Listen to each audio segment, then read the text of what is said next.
This is totally useless information with Nick and Roy. Listen, laugh, and learn. What was the first clothing to have a logo put on it? And what is a French tuck? Don't get those two mixed up. Hi, I'm Nick. And I don't want to know. I'm Roy. And this week we scoured the internet for totally useless information just for you. Plus, we'll answer your questions in the mailbag. And in the news, once bitten. Oh, wait, are you a Scorpio? Totally useless information. It's everything you never needed to know. You look funky. Welcome to the Totally Useless Information Fashion Show. Welcome to this program. Boy, oh boy, every week. Nick and I are both fashion plates. Yes. Trendsetters, you know. Fashion plates. We have a complete set of 8. Thank you for joining us once again, week after week. We can't tell you how much we really appreciate it. Roy and I literally wait all week to do this. We have nothing else going on. We just wait. And then when it's time, we maybe Nick, but speak for yourself. I guess I am. How about this? One thing I can't wait is I can't wait for it to end. Well, in order for it to end, we have to get started. So here we go. So, boy, that's really deep, huh? In order for something to end, you have to get it started. Okay, sure. I like that. I'm going to put that in a song. You should. There you go. Now, I don't know if you've ever had this. Have you ever worn a Van Dyke mustache? I know what it is, but no. And I do have a mustache, but it is not a Van Dyke. Van Dyke. Well, this particular Van Dyke mustache was named after the celebrated Flemish painter Anthony Van Dyke. Go figure. The Van Dyke is one of the oldest mustache families. Did he have a cough as well? I mean, he was a bit Flemish. No. That's right. He took some cough medicine. He was okay. He was Flemish. He's from the I don't know what country of Fleming that is. Anyway, it's one of the oldest mustaches families. Now, particularly popular. Is Flemish Dutch, like the Dutch masters? Flemish? Probably so, because if you know what if you remember what a Van Dyke looks like, I think it looks like what did you call the Dutch? Let's see, Flemish. I always loved that show, the Dick Van Dyke Show. I thought it was wonderful. Watch out for that Ottoman. I believe it's the Dutch master. I believe he was one of the Dutch masters. Well, it's the Flanders is from Belgium. It's a Dutch-speaking community in the northern part of Belgium. Yeah, he was a Dutch master, Van Dyke. That's right. He was. Now, it predates the imperial mustache. I remember that from the art regions. Well, that's right. That's how you would remember it. But it was popular amongst the European royalty, actually. Well, they were loyal. During the 17th century, and it predates the imperial mustache by over a century, the Van Dyke. Cool. Mark Twain, famous author of Tom Sawyer and Huckleberry Finn, was also an inventor. His real name was Samuel Clemens. He went by the pen name Mark Twain. And the bra clasp that we use today. Oh. Isn't that cool? Wow. This man wrote Huckleberry Finn, Tom Sawyer, and invented the bra clasp. Okay. Well, you said the one that we use today. Maybe speak for yourself. Let me give you my teaser. What is a French tuck? And again, don't get dyslexic on me. The French tuck was popularized by the fashion stylist Tan France. He coined the term after his last name, Tan France. A French tuck is when you tuck in your shirt just in the front or to one side and leave the rest of the shirt at the sides and the back untucked. Oh, that is so funny. I'm going to tell my wife that. She said, how does this shirt look? She said, tucked or untucked? She said, or half tucked. Now I can tell her it's a French tuck. There you go. So you go. And then she'll call you a French tuck. Okay, this was my tease. The famous brand Lacoste, Lacoste, Lacoste, yes, is the first company in 1933. The designer decided to use a crocodile to put on the front of his golf shirts and sweaters. And it became the first designer logo to be worn outside of the tag. Oh, And then, of course, now there's logos on everything. You know, Calvin Klein made a fortune doing it. even the logos have logos on them. That's what they do. Yeah, exactly. That's Now, because the alligators are hungry. You know, you get too close to them, they'll eat everything. what was that joke where the alligators who wore like shirts that have pictures of humans on them? Yeah, people. They had people on them. So recently, from time to time, now you probably heard us talk about Tom's Place. Now, Tom is Tomaholic is a local businessman in Toronto where I am, and he has a suit store, Tom's Place. So I was in there recently, and we had a great chat. And of course, he's a great supporter of Totally Useless Information with Nick and Roy. In fact, you can catch him on our newsletter. So if you go to nickandroy.com and you sign up for the newsletter, you'll see what I'm talking about. He's a great supporter. The video's cool. It the is. Video's great. But I Yeah. asked him, since I had him in the store, I said, look, I happen to bring a microphone with me because I bring my microphone everywhere. I noticed a lot of the men who wear suits don't button the last button. Why doesn't the button, why don't you button the last button? And he had an explanation. You never ever button the last button in a suit or in a vest because it's not cut for that. And as you all know, when you're wearing a vest, it's close to your body.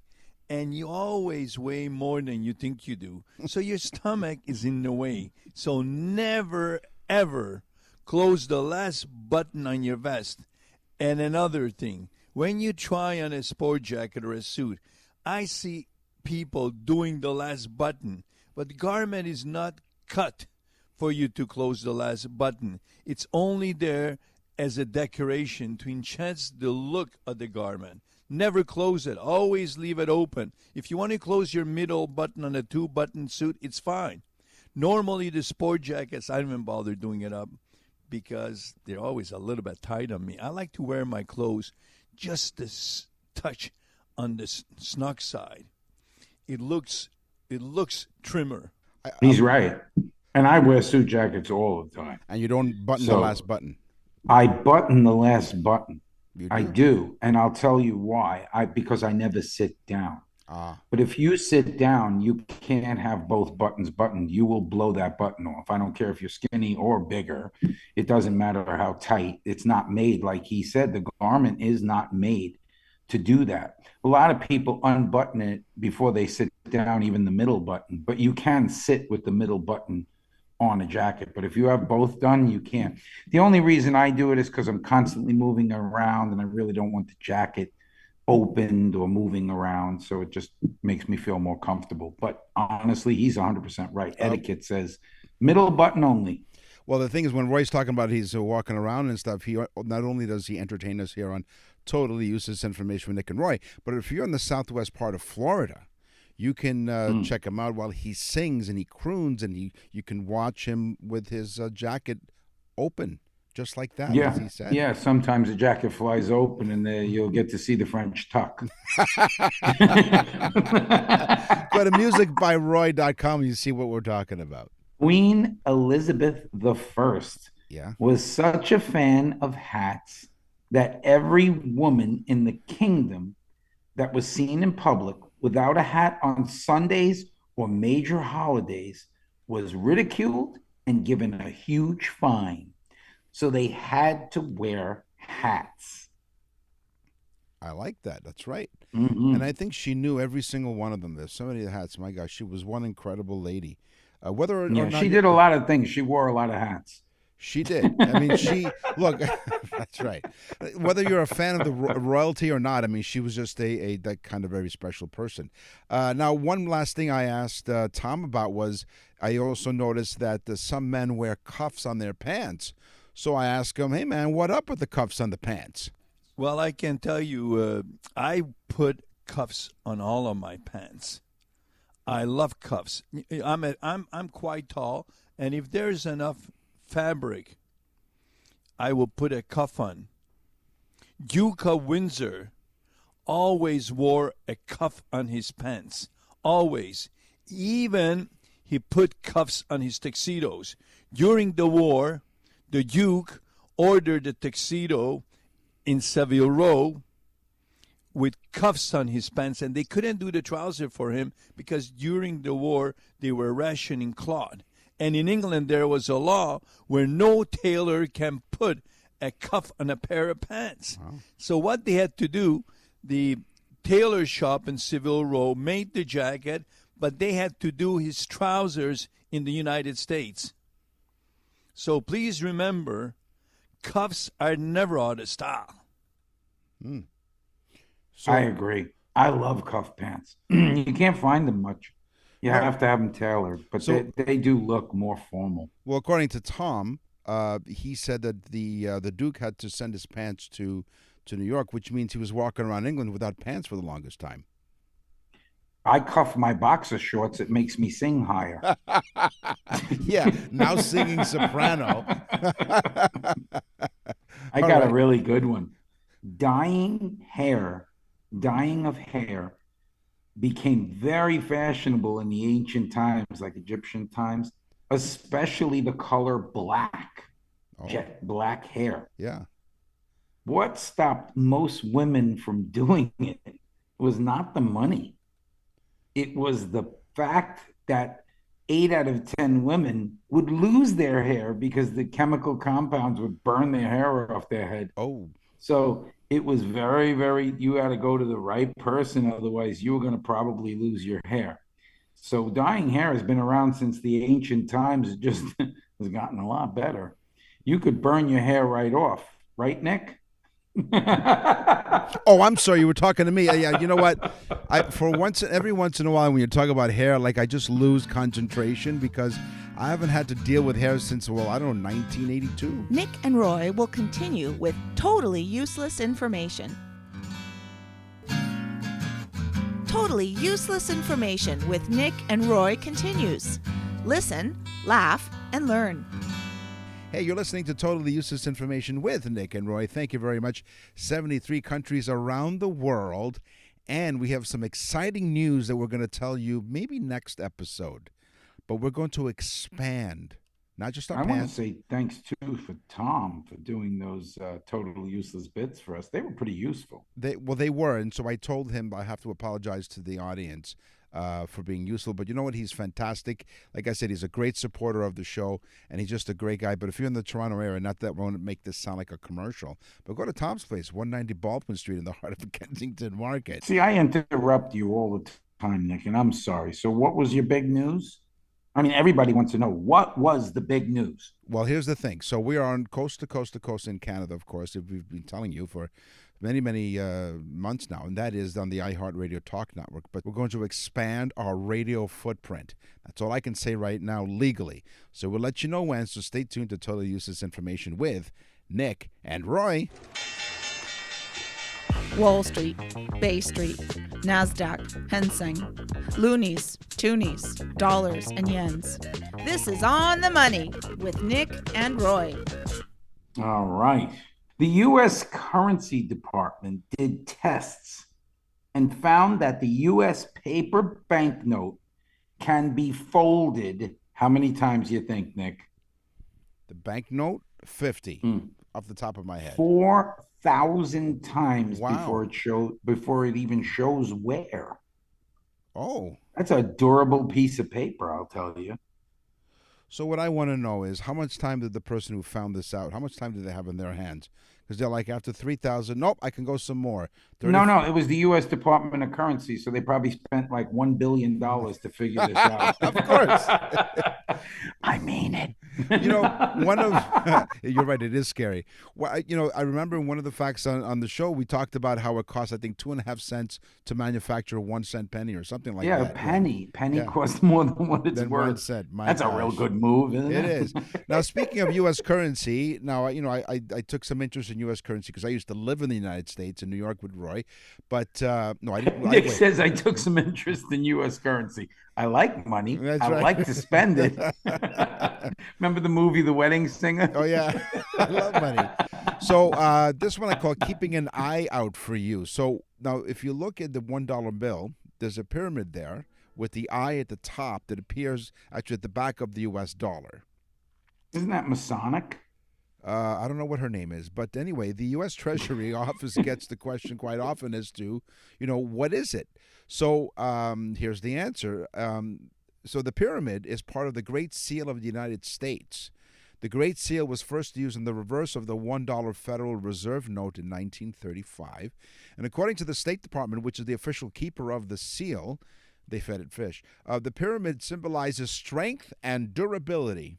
And the pyramid appears unfinished because it means the United States will always grow, improve, and build. Now, I don't believe that. You And don't? I'm going to question it. Uh-oh. I believe that we know that George Washington was a high Masonic figure. Mm-hmm. And I believe that that was placed on there in homage of the fact that he was a Masonic figure. And that is the all-seeing eye. And the Masons use the pyramid. They love triangles. And that's why it's floating in its own triangle above the unfinished. But that's not an unfinished pyramid. The Great Pyramid has a cap on it as well. I forget what they call that, the temple stone or something stone, which is the cap. Okay, there you go. See, listen, laugh, and learn. By the way, of course, you do know that the obelisk that is the George Washington Memorial in Washington, and Nick, you know, because we were there. That's right, we were. But that also has a pyramid cap on it as well. Check it out. See, there you go. And one day we will explain why Roy and I were in Washington. We'll put it in the newsletter. Yeah, it was a great story. We know about paper money, right? Yes. What about a U.S. coin? And they estimate that before a U.S. coin begins to wear, it can be in circulation for, Nick? 50 years. 30 years. Okay. Before it begins to show wear. 30 years. Yeah. How crazy is that? That's a long time, 30 years. It is. I wanted to ask you a question, Nick. The Egyptian money, how did it wear when you put it in your pocket? You mean when I buried King Tut personally? Is that what you're talking about? So I said 50 because it's 50 Canadian. That's where I got the numbers all mixed up. The word money, by the way, here are a couple of money facts. So I'm going to have several facts for the rest of this topic here as we're doing Money on Totally Useless Information with Nick and Roy. So some money facts. The word money comes from the Latin word moneta, which was the name of the goddess of finance in ancient Rome. How cool. Yeah, so she was responsible for the money. Show me the moneta. And also I don't know if I was going to say I don't know if I'm going to step on you with my next fact, but go ahead. But one other fact here, so the largest, was still on talking about the U.S. currency, the largest note ever printed by the U.S. Treasury was the $100,000 bill. And I got one in my pocket. Oh, yeah. Well, one in each pocket, of course. It had a picture of Woodrow Wilson on it, and it was used only for transactions between Federal Reserve banks. So the money that you have in your pocket is probably counterfeit. Wow. Nick has a lot of notes in his pocket. Most of them are IOUs. Right. He uses them frequently. Yes. I was hoping I wasn't going to step on you. The dollar sign that we use before the number in the U.S. dollar. Okay. You know how it's the S with the two lines through it? Yes, yes. Okay. In 1785, we were still using the Spanish symbol of the peso, which was P period S. Okay. So before 1785, if you had $100, it would say P period S, like PS, like you would put on a letter. Right. And it would say P period S and then 100. But what was happening was people were writing quickly and they would countermingle the P with the S, and it eventually came an S with two strikes in it rather than even to write the P. I like it a lot. Oh, wow. And so the P turned into the S, and then boom, you have the dollar symbol. Here's some more money facts. The C note, we've often heard of the $100 bill, slang for the C note. It's a C note. Well, the reason why they call it a C note, it comes from the Roman numeral C, which stands for the number 100. The 100. Oh, wow, that's right. The C note. Oh, the $100 bill once had a capital C in the upper left-hand corner. So that's a C note. Okay. Now, up here in Canada, we have the proud distinction of producing the world's largest coin, produced by the Canadian Mint in 2007. It weighs over 1 ton. No. The largest coin ever produced by the Royal Canadian Mint in 2007. Tell me it has a maple leaf on You know it does. it. You know it does. And some syrup. Yes. When you squeeze the coin, maple syrup drips out. It's amazing how That's that why works. it weighs 100 That's pounds. right. That's why it weighs a ton. It's where they keep their maple syrup reserves. Yeah, you see, now I revealed the secret now, right? Oh, well, sure. I love this one. This one's a cool one because most people don't know it, and you're going to want to tell people this. Mm-hmm. The U.S. isn't the only country that uses the U.S. dollar. Oh, okay. Now, we know Canadians accept U.S. money just because it's better than theirs. No. Oh, well, That's not true. That's not true. We've been friends for so long, just like you and I have, that we without borders, basically. I mean, we have a border, but it's the longest, friendliest border. But sure, go on. No, we're not nice in America. We look at Canadian money and go, "What's this?" You know, I mean, that's not right. I don't. Let me quote you. When you came up here in the year after I moved up here, which was 1990, you said, "What's the funny money?" That's what you called it, funny money. That's Monopoly money. Well, because all of our money, see, in the United States. I love your money. It's colorful. It looks like it's got plastic in it. It's really well, cool. it is. But the thing is, so we can distinguish a $5 bill from a $10 bill and 20 and so on. Where in the United States, although lately they've made more more adjustments to it, so you can tell one bill from the other. But all of the money in the United States is green. And yeah, so I'm glad we difficult. don't change though, because when I hand somebody a 5 and then I stand there and I say, "Yeah, I gave you a 20." No. Wait a minute. You have two 10s for a 5? Sorry, what were you saying about the? So the U.S. is not the only country to use the U.S. dollar. Okay. Get ready. The British Virgin Islands uses the American dollar, and they're the British Virgin Islands. That's wild. East Timor uses the American dollar. Bonaire, which is part of the ABC Islands. I've been there. It's fantastic. Okay. Ecuador uses an American dollar as their currency. El Salvador uses the American dollar. Micronesia, which must be like amnesia but smaller. I forget. No, Micronesia is a country and it uses the American dollar. The Marshall Islands country uses the American dollar. Palau, which is Palau, uses the American dollar. I love this one. Panama uses the American dollar. Wow. The Turks and Caicos use the American dollar. I've been there too. It's cool. And get ready for this one. All the way in Africa, Zimbabwe uses the American dollar. That is fascinating, isn't it? Like all of those places use the American dollar. Now, Makes sense. They don't have to print their own money.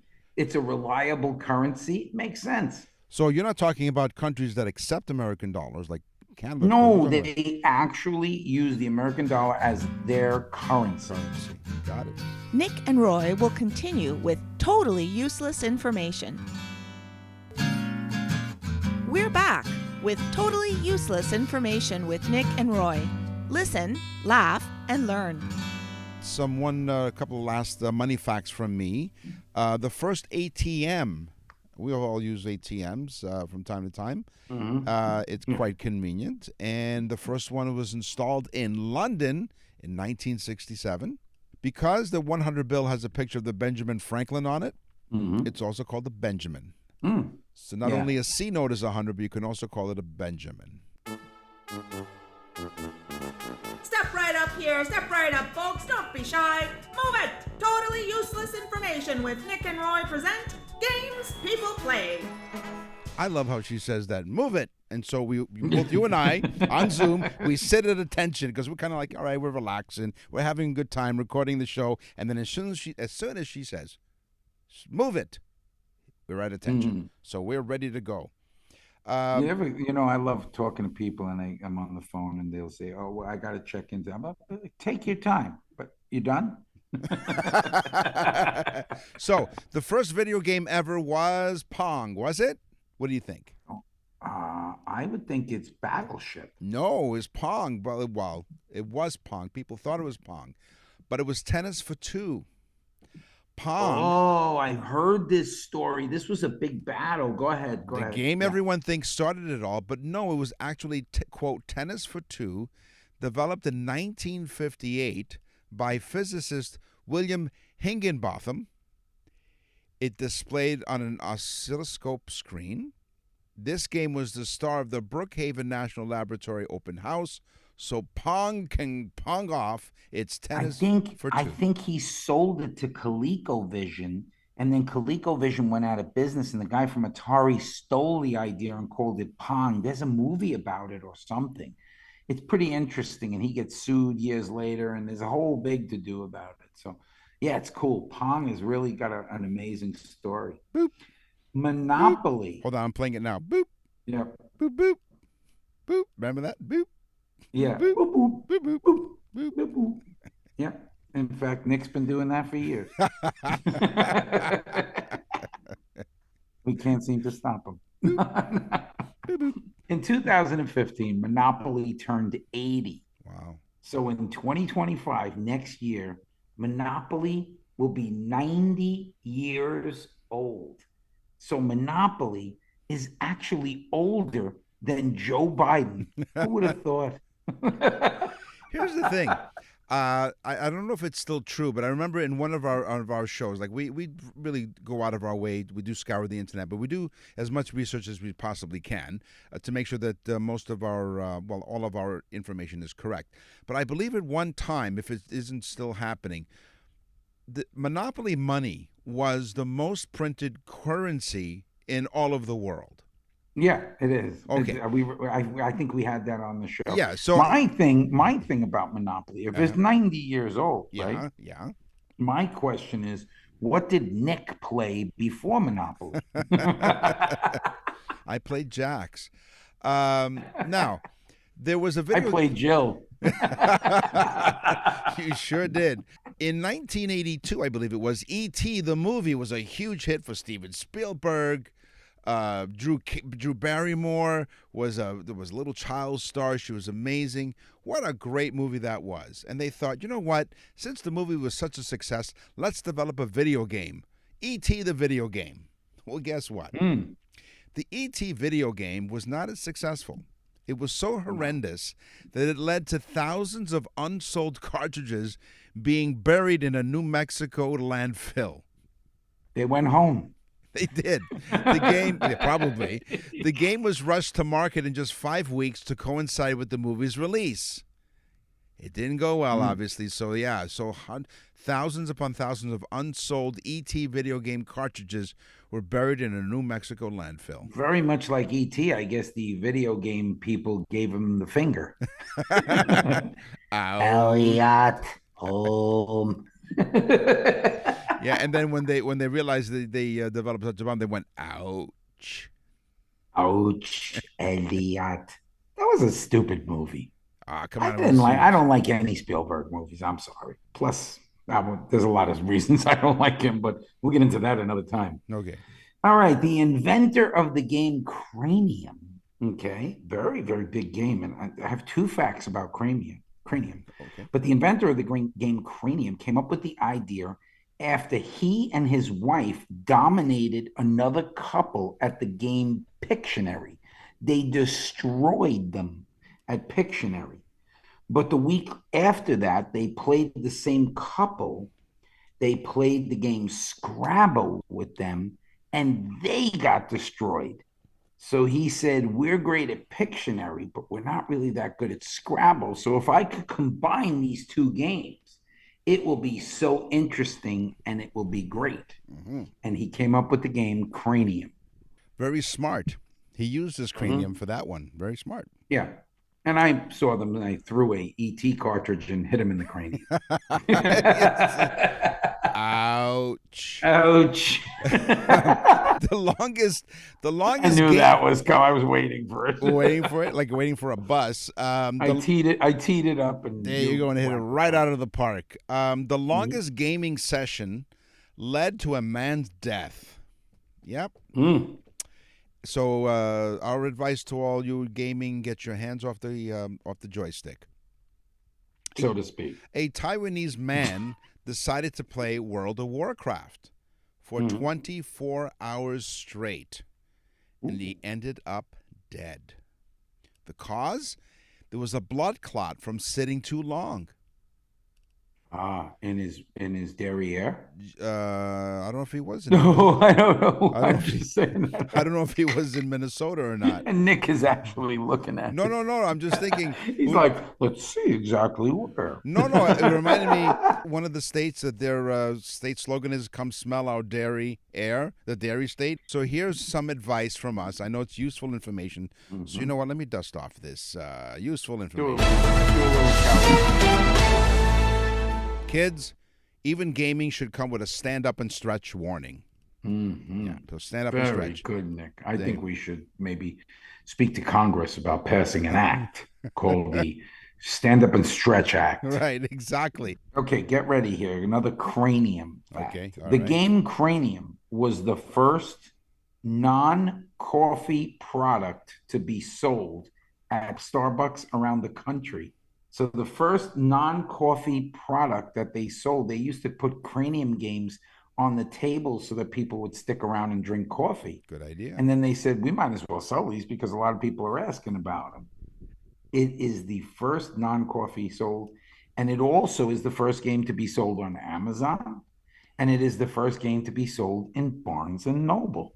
Final Fantasy was named for its creator's last-ditch effort. The name Final Fantasy sounds like a great finale name, don't you think? It was actually the name because it was Square Enix founder Hironobu Sakaguchi. You know him, don't you? Oh yeah, that's it. Yeah, I say it all the time. Yeah. So it was a last-ditch effort to save his failing company. If the game flopped, he planned to quit the industry. Well, guess what? It didn't flop at all. So Final Fantasy wasn't a Final Fantasy after all. It helped Hironobu Sakaguchi and his company.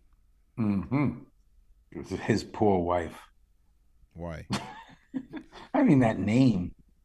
Oh, Mr. and Mrs. Could you imagine if her name was like Smoochie Saraguchi? Well, that's what happens when it comes home from work. Little Smoochie Sakaguchi.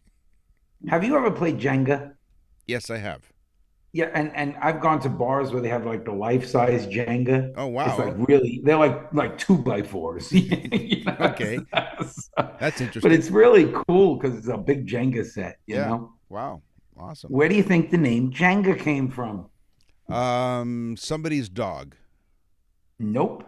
It's Swahili for the word to build. Really? Yes, folks. That's the one to write down and bring to the water cooler.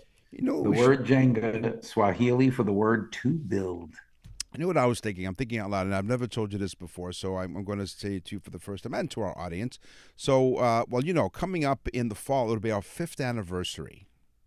5th anniversary of Totally Useless Information with Nick and Roy. We're going to have special shows celebrating 5 years, and I'm going to come up. I'm still trying to figure out and calculating how many facts we've given over the course of the 5 years. Nick and Roy will continue with Totally Useless Information. You're listening to Totally Useless Information with Nick and Roy. Listen, laugh, and learn. You go to our website, nickandroy.com, and you can order a birthday message. And we just did one recently. We do one, many of them. But one recently really sticks out because they said they were so thrilled that they didn't realize how much hard work and how much detail we put into the birthday message. And what we do is we basically take the information from the birthday person, the birthday guest of honor, and we create a Totally Useless Information show specifically talking about all of the facts on the day that they were born. You have to go to nickandroy.com and type on the Nick and Roy store, and you can actually go to the birthday message. You'll hear we have a sample on there that you can hear. This is the greatest gift. I'm telling you, Nick and I do these, so many of them every week. And the response to this is just amazing. We had no idea that the response would be this great. People are getting these, they're sending them to all their friends saying, look at what I got. This is so much fun. And we get, from one person, we get 30 people. I mean, it's just that amazing. So go to nickandroy.com, right? Go to nickandroy.com. And not only that, so the person who orders their birthday message, by the way, fractions of a fraction of the cost of what you get at that other place that has celebrities do cameo appearances. See what I did? Yeah, that's just them saying happy birthday. That's like, right. Big deal. That's we right. literally do a show for the people. That's right. It is so cool. It's so personalized. You go to nickandroy.com. And you know what And else? we're famous. We're famous. Oh, we are. In our minds, we're absolutely like stars. When you go to our website, nickandroy.com, you can actually also leave us an email. What's in the mailbag?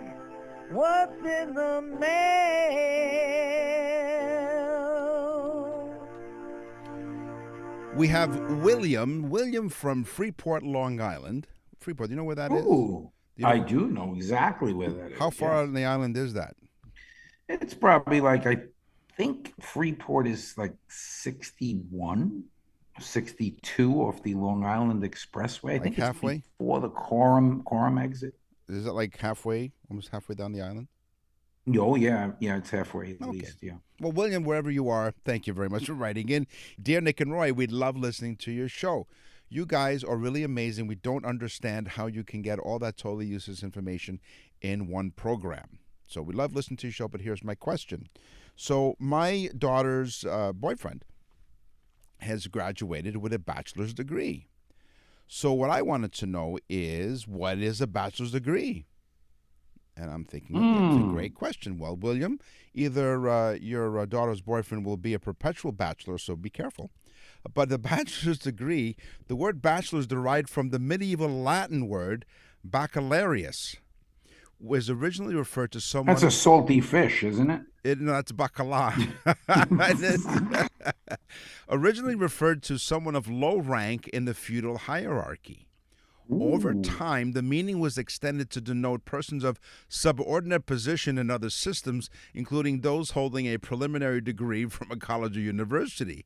This enabled them to proceed to the degree of master, which then entitled them to teach at the university. A bachelor's degree signifies that the holder is not yet a full member of the university. So, okay, I think your daughter, we give your daughter permission to date this guy, but it sounds like he has some great plans ahead of him. We were talking about the birthday messages, and Nick likes to take the emails that we get when people ask questions, but I'm way too lazy for that. I like to take the fun ones, but this one was Maurice from New Orleans. New Orleans, yeah. And he says, I want to thank you. My wife got me a birthday message. It was the most memorable gift I have ever received. But my email is about your newsletter more than the birthday message. I want to thank you guys because it's like the gift that just keeps giving. Mm-hmm. So I want to explain to people that if you order a birthday message, the person who orders it and the recipient both get a free year each of our newsletter, which is really cool, guys, because you should get our newsletter. And I got to thank Nick and some other people for doing that, because I'm much too lazy for that too. No. He says, for the last 2 months, I have enjoyed it so much. There you go. Cool, right? Awesome.